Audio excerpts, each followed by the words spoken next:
Well, hi everybody. Got a little project this morning. It snowed again here in Colorado, and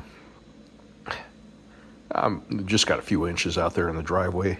And this little 20-year-old snowblower can handle that.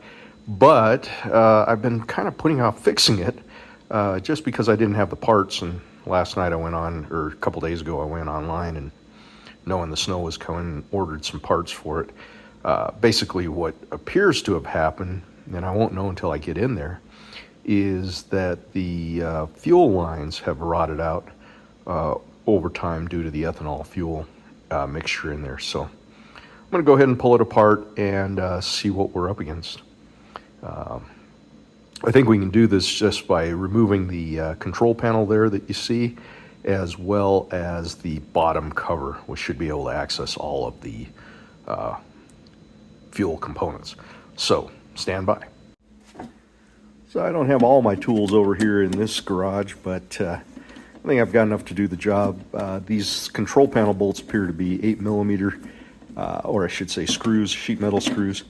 So I've pulled all those out. I pulled the key out. There'll be an electrical connection behind there.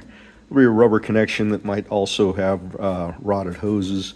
And this primer bulb itself looks like it's in good shape. I did get some replacements of those as part of the kit.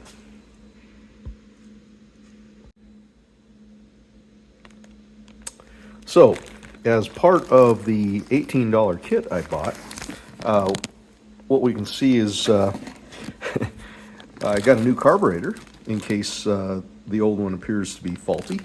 And I got a set of hoses, a valve, and a filter, as well as a new primer bulb in here.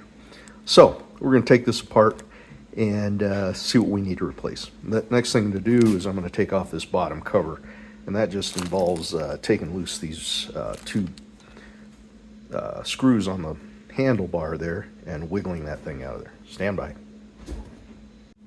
Now, as noted, I don't have all my tools here, and these appear to not be metric. This appears to be a 7/16 machine screw, so I had to use a crescent wrench to loosen it up, and was able to take it out. And that's fairly long, but what you'll notice is by taking that out, this whole assembly got loose, and the back cover is completely loose, so I'll go through and try to wiggle that out of there now. Stand by. All right, well, managed to wiggle that cover out of there. It wasn't too bad, really. And there you go, it just comes off. Top cover I just kind of moved out of the way right now, but you can see that there's a little pin here. You see that pin that the choke lever, or the choke control, goes into. And this was getting kind of hard to pull out as well, so we'll do a little investigation under this cover to see what might have been causing that. But that's enough out of the way that I can replace the primer bulb fuel line if necessary. It actually doesn't look like it's too bad, although it feels a little bit brittle. So it appears maybe the main thing is it's a little wet right down here around the main fuel line, and certainly wet around the tank. So, and there's a little fuel in there, I guess, what didn't leak out. So we'll pop that off and see what we're dealing with. Okay. Well, I found a pair of needle nose here in the garage, so we'll use those. And we'll just squeeze that together. Wriggle that off of there.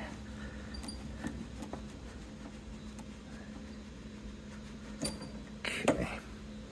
And as expected, there's a little fuel coming out of there. I got that one loose already as well. Oh yeah, this hose feels like it's so hard and brittle. That explains why I'm losing all my fuel, or at least partially why. So I'm going to go ahead and replace that and see what happens. Stand by. Okay, so while my biggest problem was fuel leakage, I think what I'll do is take the bowl off the bottom of the carburetor here. And incidentally, that's a, what is that? That's a 14 millimeter socket, and I'm just gonna, oh yeah, it wasn't that tight. So that could have been where some fuel was coming from too. So we're gonna take that off of there and see what the fuel looks like. And not to worry, not too much fuel is gonna come out because it all leaked out already, but there'll be a little bit in that bowl for sure. It's not too bad. We'll clean that out, we'll wipe it out. Check this seal around here.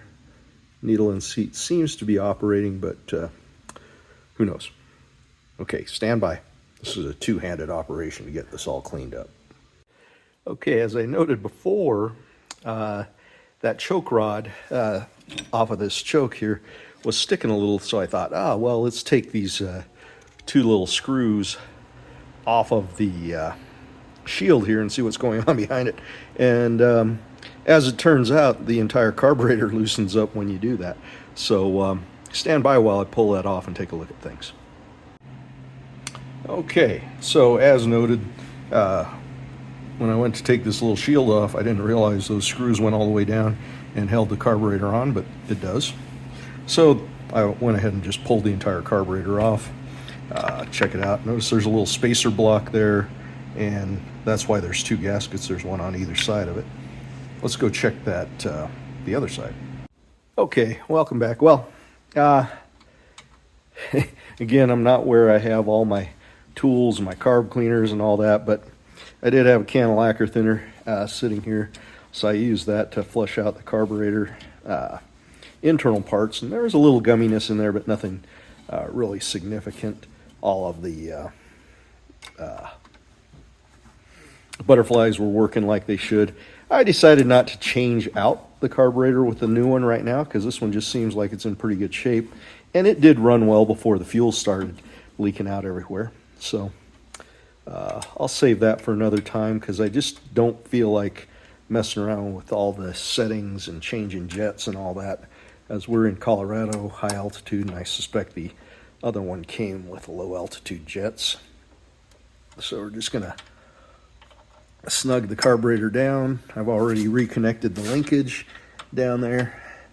I want to shoot a little WD-40 or penetrating oil, whatever I happen to have, into this choke assembly. And now I'm going to replace and change the fuel lines, so stand by. Alrighty, so the kit came with one long piece of hose and some hose clamps, but the hose clamps are not that impressive. Here's a look at what they look like, and you kind of have to use the clamps that they give you, because at least one of them, I reused old ones where I could, like that green one was the original, but you'll notice that the OD, or outside diameter, of this hose is smaller than the original equipment hose, which is a little thicker, a little better reinforced.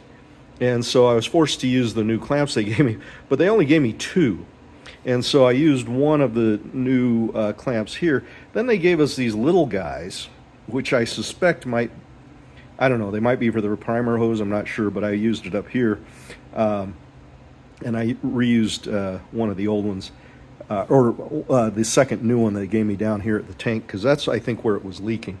Anyway, they're back in. I'm going to button it all back up and see if she starts. Stand by. Okay, well, here's the moment of truth. Let's go ahead and turn her on. I don't know. Let's see. Let's pull that choke out.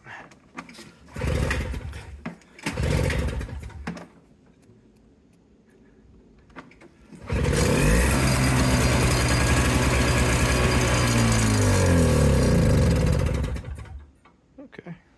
I just need to get a little more fuel into that carburetor.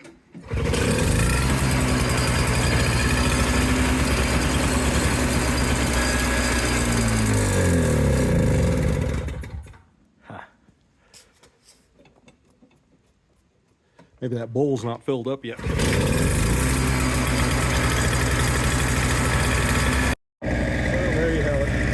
The CCR200, picture of this entire driveway after just a little cleanup work and replacement of fuel line.